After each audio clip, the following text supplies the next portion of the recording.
Salut à tous, c'est Gorgule, vidéo vide-grenier ce week-end, avec 2 week-ends de vide-grenier, des trouvailles sympas et des trouvailles encore plus sympas pour ce dernier week-end. Je commence la vidéo par vous dire que je serai à la Pixel Day fin avril, le dernier week-end d'avril. Je vous mettrai en commentaire le lien de la vidéo de Ryu Gaming, donc, qui est l'organisateur avec son équipe de la Pixel Day.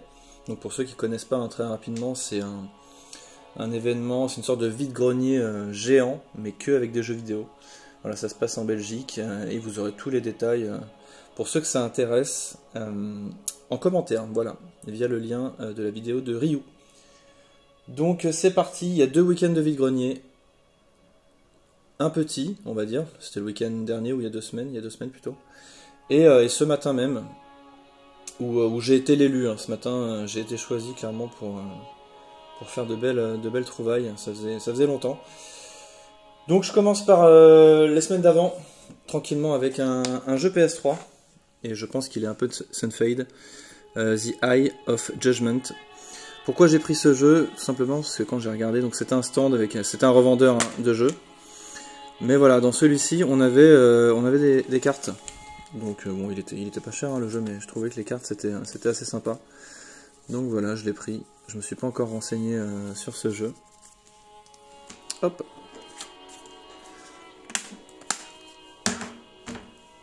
Ensuite, tout seul, abandonné, The Age of Empire 2, Age of King. Tac. Bon, pareil, je me souviens un peu trop des prix, mais c'est comme d'habitude, un jeu PS2 c'est 1, 2, 3, 4 € maximum. Ensuite, j'ai trouvé un petit peu de jeux PS1 en me baladant. J'ai pas tout trouvé sur le même stand, mais on a rien de fou. Si, à part un jeu sympa quand même. Donc un FIFA 99, donc ça c'est pareil, c'est du 1 euro, 2 grand max, et encore c'est souvent négocié. Un FIFA 97. Alors les boîtes sont toutes cassées je pense, mais les jeux sont complets. Donc ça m'intéresse toujours. Là on a un Coupe du Monde 98 avec son stickers. Encore un FIFA 99. Et le plus intéressant du lot, qui est complet, c'est le Impact Racing. Pas trop courant. Avec une belle Viper en premier plan. Ensuite, on passe sur du jeu PS2. Pareil, un revendeur, alors pas de jeux vidéo, mais un revendeur un peu de tout. Il faisait les jeux PS2 à 4 ou 5 € je crois. Et il y en avait beaucoup. Donc j'ai quand même jeté un œil, on sait jamais. Et finalement j'ai trouvé des titres sympas et il m'a fait un prix pour le lot, je me souviens plus exactement lequel, mais disons que je les ai payés moins de 4 € quoi. Donc on a un Dragon Ball Z Budokai Tenkaichi 2 complet. On a un Vice City avec notice mais sans carte, je crois que j'en avais un avec la carte. Ah oui, le Vice City Story. Celui-là on a le poster, voilà, c'est cool ça. En fait il avait la totale de GTA, mais celui-là il n'y a pas le poster non plus, voilà, il n'y a que la notice. Pour le San Andreas. Et un jeu que je n'avais pas, le A Beautiful Joe numéro 2, ça je suis assez content. Enfin je dis que je l'ai pas, j'ai pas vérifié, mais de mémoire je ne l'ai pas. Tac, j'ai que le 1 je crois. Et la dernière trouvaille, pareil pour 1 € je crois, c'est une version promo de Assassin's Creed Black Flag sur PS3. Toujours sympa, même si moi je les garde pas, mais en vide-grenier ça fait plaisir quand même de trouver des versions promo.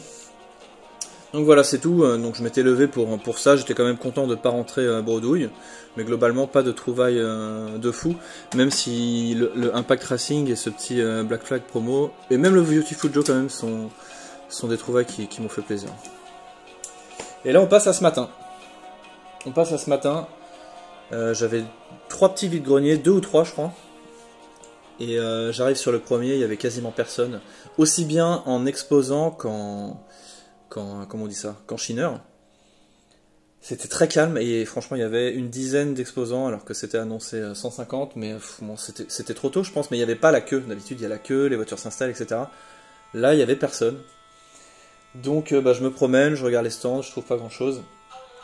Et il y a une chose que j'aime pas trop, comme beaucoup d'entre nous en général, c'est les gens qui vont fouiller dans les voitures, etc. Mais là ce matin, bah, ça m'est arrivé. Pourquoi? Parce que le mec était devant son stand, donc déjà comme je vous l'ai dit, il n'y avait personne, aussi bien du côté des chineurs que des mecs avec des stands. Et qu'est-ce que je vois dans le coffre? Je vois une console en boîte. Je veux dire, on voyait que ça. Donc je m'approche gentiment, donc les gens n'étaient pas installés, hein, ils étaient en train d'installer leur table. Et je demande gentiment, excusez-moi de vous déranger, est-ce que cette console est à vendre? Et là je voyais qu'ils étaient enclins tout de suite à vendre ce qu'ils avaient, ils n'étaient pas en mode non mais on s'installe, etc. Donc voilà, j'ai ouvert la conversation comme ça et ça s'est fait naturellement. Donc il a commencé à me montrer ce qu'il avait dans sa voiture. Et là il y a une personne qui est arrivée, un chineur, hein, de bonne heure aussi, mais très respectueux, hein, alors que d'habitude il y a vraiment, c'est quand même assez rare, hein, les gens sont plutôt mal polis, etc. Et là, un ancien, il me voir, il dit bonjour, elle est à combien la console? Il demande au vendeur. Moi je dis excusez-moi, je suis déjà dessus entre guillemets. Et il me dit ah pas de souci, pas de souci. Donc il est parti carrément, il m'a dit oh, pas de problème, pas de souci. Et il est repassé 10 minutes plus tard en me demandant si j'allais prendre en gros ce qu'il avait dans la voiture. J'ai dit oui ça m'intéresse, je pense que je vais prendre ce qu'il a à vendre. Et il m'a dit ok pas de souci et il est parti. Donc ça c'était cool de sa part quand même. Enfin c'était cool, c'est normal en fait, j'ai envie de dire c'est juste normal. Mais bon comme ça devient rare, ça faisait plaisir à voir. Donc en gros, qu'est-ce qu'il y avait dans cette voiture? Il y avait plusieurs choses, il y avait une console en boîte, une console en loose quasiment, et ensuite on avait des jeux. Donc je commence par la console en loose. Hop. La console en loose, c'est une Mega Drive. Donc j'avais pas fait attention sur le coup, mais en fait il avait découpé, vous savez, les petits clapets pour pouvoir insérer des jeux Jap, je pense. Bon, j'avais pas fait gaffe sur le coup, mais bon, c'est pas très grave. Donc une Mega Drive 2. Alors en loose, oui et non, on a quand même son câble Péritel, mais souvent ces câbles-là, ils vieillissent mal et ça crée des sifflements. Là. Je sais pas si ça vient du câble, j'en ai commandé un autre sur AliExpress pour tester si vraiment ça vient du câble ou de la console. Ensuite, avec cette Mega Drive, on avait quelques jeux, que je vous montrerai après. Hop, deuxième console. Deuxième console, celle qui était en boîte, bah celle que j'ai vue dans sa voiture, hein, dans son coffre. Une Nintendo 64, sans manette, donc avec quand même les câbles alimentation Péritel, avec une boîte en mauvais état quand même, en très très moyen, donc bon après il y a du nettoyage à faire, etc. Mais globalement elle est quand même très abîmée ici. Hop, un enfoncement derrière, bon voilà. Mais on a une boîte, un poly pareil qui est assez abîmé. Mais forcément, dès le matin, à 6h, à 6h30 il était. Ça attire l'œil. Donc pareil, avec pas mal de petits jeux, en loose, hein, rien de complet. Ensuite, pendant la négociation, une fois que c'était quasiment terminé, il me dit est-ce que ça vous intéresse des jeux PS1? Forcément, la question. Donc je lui ai dit oui, ça m'intéresse. Donc il m'a sorti pas mal de jeux, je vous les présente de suite. Ils sont tous complets. Spider-Man 2, non, ils sont tous complets sauf un, je crois. Tekken 3. Un Beyblade, un Verali en best-of infogramme. Celui qui n'est pas complet, c'est dommage, c'est le Toy Story Racer.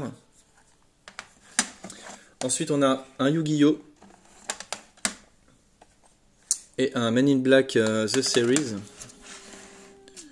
Tac. Et il y avait un jeu que je n'avais pas encore sur PS1, je crois, il faut que je vérifie, mais je crois que je ne l'ai pas. C'est le Technomage. Donc bah, super content, franchement je pensais pas trouver un jeu que je n'ai pas ce matin sur PS1. Donc ça c'est pour les jeux Play. Ensuite au niveau des jeux Nintendo 64, on a quand même du classique, mais avec des titres sympas sur la fin. Le seul souci c'est que sur toutes les cartouches, on a du marqueur noir indélébile. Normalement j'ai des produits pour le faire partir. Ce qui m'embête c'est qu'il y en a qui en ont sur la notice, bah vous voyez ici. Et ça, c'est déjà plus compliqué d'enlever ça sans abîmer l'étiquette. Autant ici, ça m'inquiète pas trop, mais là, j'ai un peu peur. Donc, je vais tester sur cette cartouche, je pense, avant de faire les autres. Donc, le ISS 64, le Mission Impossible. Ici, un Quake. Le monde ne suffit pas. Ensuite, le Super Mario 64. Le F0X, Elles sont toutes marquées. Bon, celle-là n'est pas marquée sur la notice, c'est cool. Le GoldenEye. Un Pokémon Snap. Et pour terminer, Super Smash Bros. Voilà, c'est cool. Donc pareil, hein, on a le prénom écrit ici, là encore des trucs. Donc à mon avis, ça je prendrais pas le risque de les enlever, hein, c'est pas grave. Hop. Et on termine par les jeux Mega Drive. En fait, il me restera 2-3 conneries après la fin. C'est celui que j'aurais dû présenter en dernier solo, mais c'est pas grave, tant pis. Les jeux Mega Drive. On a un Ayrton Senna Super Monaco GP 2 sans notice. Un Street Fighter 2 sans notice, mais avec sa cartouche, c'est cool. Entrée classique, le Sonic 1. Le Super Street Fighter numéro 2. Et la pépite du lot. En gros, il y avait des boîtes à chaussures avec les jeux, etc. La première boîte à chaussures que j'ouvre, c'était les jeux Mega Drive et le jeu que je vais vous montrer. J'ai tout de suite refermé et je savais déjà que j'allais prendre le lot. Voilà, même s'il ne m'avait pas annoncé de prix. Donc c'était pas un prix vide-grenier plancher, mais c'était quand même un prix très correct pour le lot, vous allez le voir. Donc le dernier jeu, Mega Drive, c'est celui-ci. Le Street of Rage 3. Donc je ne l'ai pas encore testé, parce que à ma grande surprise, j'ai acheté pas mal de jeux Mega Drive ces derniers temps, et il se trouve que j'en ai eu quand même 3 qui sont HS, hein, qui ne fonctionnent plus. Donc ça commence à m'inquiéter pour les jeux Mega Drive. Et donc bon, je l'ai pas encore testé, hein, je viens de rentrer, je suis rentré ce matin. Donc voilà, j'étais super content. Alors à la base, j'avais pas vu les jeux PS1 encore. Il m'avait montré la 64, la Mega Drive et les jeux qui vont avec. Il en voulait 80 €, ce qui était un prix correct, mais pas non plus, voilà, c'était pas 30 €. Ensuite, il m'a sorti les jeux PS1. Et là, moi, je lui ai proposé 70. Donc c'était un peu agressif par rapport à son tarif de base, mais bon. Il m'a dit, écoutez, pour 75, c'est pour vous. Donc j'ai pris le lot global avec les jeux PS1, la 64, la Mega Drive et les jeux pour 75 €. C'est en gros le prix de ce jeu-là, s'il fonctionne. En gros, et encore, on le trouve pas souvent 75 €. Mais bon, voilà, c'est pour vous donner un peu l'idée, pour ceux qui connaissent pas bien encore les cotes des jeux. Donc j'étais super content, surtout que j'ai trouvé ça à 6h30. Donc quand vous trouvez un lot comme ça à 6h30, le reste c'est de la balade. Parce qu'en gros, ce qu'on n'aime pas trop, enfin en tout cas pour ma part, quand je me lève faire des vide-greniers, c'est rentrer bredouille. Il suffit que je trouve, j'aurais trouvé 2 jeux Mega Drive, j'étais content, mais il suffit que je trouve un truc en début de tournée, et après je suis vraiment en mode détente, balade, c'est plus entre guillemets la course, on va dire. Voilà, voilà. Et je vais terminer, non mais j'ai pas terminé, il y a encore une belle pièce. Il y a encore une belle pièce, c'est cool.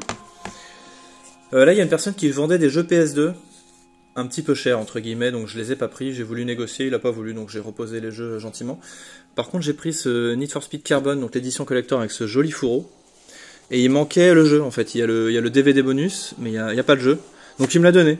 Alors autant il voulait pas négocier sur les autres jeux PS2, alors que je faisais pas une négociation forte quoi. Et bref. Et celui-là, il me l'a pas vendu quand il me l'a donné, bon. Bon, j'étais content, je l'ai pris. Hop. Et ensuite, là c'est sur un autre stand, j'ai eu les 2 jeux pour 3 €, un Uncharted 3 et le Rayman Legends, voilà, pour 3 €, tac. Et là on passe à la suite. Alors je sais pas ce qui se passe en ce moment, j'ai un peu de chance avec les jeux promo, je trouve des jeux promo partout, que ce soit sur internet ou en vide-grenier, alors que franchement j'en trouve jamais d'habitude. Donc là c'était un gros bac de jeux gravés, le mec il en voulait 10 €, il y avait, je sais pas, il y avait une cinquantaine de jeux. Il me dit pour 10 € le bac il est à vous, mais bon, forcément les jeux gravés, etc., ça m'intéresse pas énormément. Et je lui ai dit qu'il y aurait du mal à les vendre, parce que les jeux gravés, théoriquement, ça intéresse pas grand monde. Et au milieu de tous ces jeux gravés, il y avait des CD promo, écoutez. Sur PS2, le Smash Court Tennis Pro Tournament 2. Ici, un State of Emergency, en plus, donc avec la petite cover qui va avec. Et la pépite, les gars, elle est peut-être encore mieux que celle-là. C'est la version promo de Grand Theft Auto Vice City avec sa petite jaquette. Voilà. Donc ça, j'étais plutôt content. C'est assez rare. Voilà, donc 2 belles pièces ce matin. Hein. Enfin, 2 belles pièces. 2 très belles pièces quand même. En vide-grenier surtout. Voilà. Voilà, j'étais content. J'étais très content de ces vide-greniers. Et puis c'est tout. C'est déjà pas mal. C'est tout, je vais vous laisser tranquillement. Ah non, non, oh là, qu'est-ce que je dis? Les jeux en cours. Ça y est, j'avais oublié. Elden Ring. J'arrive. Hop. Elden Ring. Parce que de toute façon, je joue qu'à ça, donc c'est... Il n'y a que de ce jeu que je vais vous parler. Hop. Donc j'ai acheté le steelbook à part, hein, parce que j'avais pas commandé ma version chez Micromania. J'ai quand même payé 20 balles, peut-être plus même, avec les frais, genre 25 balles. Parce que je n'ai pas été patient, n'est-ce pas? Mais bon, j'avais peur que ce soit très limité et qu'on n'en trouve pas trop, mais finalement, on peut en trouver à 15, voire à 10 si vraiment on est rapide. Je vais quand même vous le montrer. Il est assez beau, donc c'est pas le steelbook du collector, hein, ça c'est vraiment celui de l'édition... Enfin, l'exclusivité Fnac. Fnac. Micromania, pardon, il est vraiment beau. Hein. Très très beau. Comparé à celui de l'édition collector qui est plutôt tristoun. Hello. Donc Elden Ring. Donc pour ceux qui veulent pas entendre, hein, je vous souhaite une bonne journée, une bonne soirée ou une bonne nuit. Et puis les autres, je vais pas dire grand chose. Et pour les autres, bah, en gros, Elden Ring, bah, c'est voilà, c'est Dark Souls 4 un peu déguisé. Alors je m'éclate, hein, je m'éclate sur le jeu. Hein. Il est très cool. Je vous le fais grosso modo. Hein. Pour la version détaillée, je ferai ça vraiment à la fin du jeu, je pense, en live du coup. Et il y aura la rediff. Mais sinon, pour la faire courte, je m'éclate sur Elden Ring. Le monde ouvert est vraiment bien. Même si je préfère l'ancienne formule niveau level design, je préfère que ce soit un peu plus fermé. Mais c'est quand même très cool. Là où je suis déçu... Alors après c'est des petites déceptions, mais là où j'espère... En fait j'avais des attentes forcément. Donc là où je suis un peu déçu, c'est pour la bande son. Je la trouve pas très... Elle est bonne, hein, mais il n'y a pas de morceau qui me chatouille, en gros. Il n'y a qu'un morceau qui me chatouille. Et encore, c'est un morceau, il faut aller le chercher. Hein, il est dans un endroit un peu particulier, enfin un peu caché. C'est un endroit complètement pas aléatoire, mais facultatif, pardon. Pour le moment, j'ai pas terminé le jeu, mais j'ai quand même 150 heures dans les pattes. Donc je suis un peu déçu par la musique. Hein. Les musiques sont très bien, mais je les trouve pas iconiques. Je sais pas comment on peut dire ça. Enfin, elles me font pas énormément d'effet, voilà. À part une ou deux, mais voilà, je trouve ça trop léger. Même les musiques d'ambiance, je parle pas uniquement des musiques de boss, puisque là on a des musiques d'ambiance comparé aux anciens, où il y avait quasiment pas de musique, voire pas de musique du tout pendant l'exploration. Là on a toujours des mélodies de fond, des instrumentales, et des instruments, des instrumentales, des musiques instrumentales, voilà. Bref, donc la musique un peu déçue, les boss un peu déçus. Alors il y en a énormément. Il y en a énormément, bon là je vais parler que des boss, on va dire principaux, quoi, des boss majeurs. Pour l'instant, je suis pas emballé, quoi, par rapport... Alors moi, mon préféré c'est Dark Souls 3, pour tout, hein. Bon, les graphismes, les musiques, et puis les pickness, si on peut dire ça comme ça, des boss. Et là, pour moi, j'ai moins de sensations. Alors est-ce que c'est parce que je suis habitué au genre, est-ce que j'en sais rien. Moi je vous donne juste mon avis comme ça... Même si je m'éclate sur le jeu, voilà, je suis un peu déçu par rapport à ça. Il n'y a pas un boss où je me suis dit, là c'est ouf, c'est énorme, la musique est excellente. Voilà, j'ai pas eu ça encore. Il me reste encore un peu du jeu, j'espère l'avoir, mais pour l'instant ça n'a pas été le cas. Donc voilà pour les déceptions. Est-ce que j'ai d'autres déceptions? Non, après je m'éclate, il y a beaucoup de tenues. Enfin, il y a beaucoup de tenues. Il y en a suffisamment pour que je m'éclate, voilà, en tout cas, comparé à un Sekiro, forcément. Donc je m'éclate à changer de tenue tout le temps, moi j'adore ça, changer de déguisement, etc., d'armure.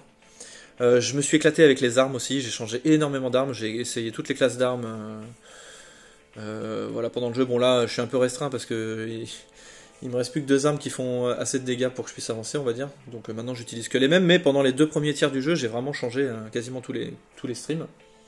Donc je me suis bien éclaté par rapport à ça. Le jeu, graphiquement, il est quand même plutôt décevant hein, pour de la PS5. Quand on a joué à Demon's Souls Remake et qu'on passe après à Elden Ring, bon, c'est pas fou, quoi. Bon, après, c'est pas ce qu'on attend en général de ce genre de jeu, mais ça aurait fait plaisir, voilà, un jeu un peu plus beau. Voilà, en gros, hein, qu'est-ce que je peux dire? Oui, le jeu est quand même très accessible pour ceux qui savent pas encore s'ils veulent l'acheter, se lancer, etc. parce qu'ils ont peur de la difficulté, comme moi j'avais peur il y a longtemps de la difficulté des Souls, hein. J'ai mis très longtemps à faire ces jeux-là. Franchement, je pense que commencer par Elden Ring, ça peut être une très bonne chose, parce qu'il y a beaucoup de choses qui peuvent vous aider. Et il y a énormément de choses. Je vais pas tout citer, même si le jeu, si c'est votre premier, il sera quand même obscur hein, par rapport aux objets, etc. Il faudra lire les descriptions, patati patata. Mais voilà, il y a beaucoup de choses qui sont là pour vous aider à avancer. Il y a beaucoup de choses qui sont facultatives aussi. Voilà. Le fait que ce soit un monde ouvert et qu'on puisse aller à plein d'endroits, vous allez être peut-être un peu perdu. Mais l'avantage de cette chose-là, c'est que quand vous êtes bloqué quelque part, par rapport à la difficulté, je parle, eh ben, vous pouvez aller autre part. Voilà. Alors que dans les anciens Souls, enfin les anciens Dark Souls plutôt, si vous êtes bloqué, on va dire, sur un boss ou un passage, et ben en général, il n'y a pas vraiment d'autre endroit où aller par rapport à Elden Ring qui lui est ouvert de partout, quoi. Donc on n'est jamais énervé entre guillemets en mode bah, je peux plus avancer dans le jeu, c'est fini, c'est trop dur. Non, c'est trop dur ici, et ben je vais autre part, j'explore. Il y a toujours quelque chose à faire. Voilà, il y a énormément de choses à faire. Donc ça c'est une très bonne chose. Voilà en gros. Et voilà, pour un truc plus détaillé, ce sera à la fin du jeu, même si là j'en ai dit pas mal. Et puis c'est tout, moi je vais reprendre ce soir, j'ai fait un stream ce matin, je reprends ce soir. Je sais pas quand je vais le terminer, voilà, je suis à 150 heures, alors je prends mon temps, hein, je prends mon temps. Je passe pas mal d'heures sur les boss aussi, je bute pas mal dessus. Et puis je commence à demander pas des conseils, mais des indices, parce que là il y a des zones que j'ai pas fait et que j'ai du mal à atteindre, donc je demande des zones à chercher, etc. Donc je prends mon temps et je demande pas des solutions tout de suite, j'essaye vraiment de savourer le jeu, puisque bah, après ça il y aura plus de Souls, quoi. Pour l'instant, c'est stand-by. Il faudra que j'en trouve des nouveaux, quoi. Enfin, voilà, c'est tout. C'est tout. C'est fini. Je vais vous laisser en musique. Je vais essayer de vous trouver... je vais pas essayer de vous trouver, je vais vous la mettre même. Ma musique préférée pour l'instant de Elden Ring, c'est donc celle d'un boss qui est facultatif. Il faut aller le chercher. Voilà, je vais vous la mettre. Elle dure 4 minutes 35, mais je vais l'abréger. Hein. Je vais peut-être laisser 2 minutes. Et puis, je vous dis à la prochaine, en live ou ailleurs. Salut à tous. C'est la pub, faut attendre.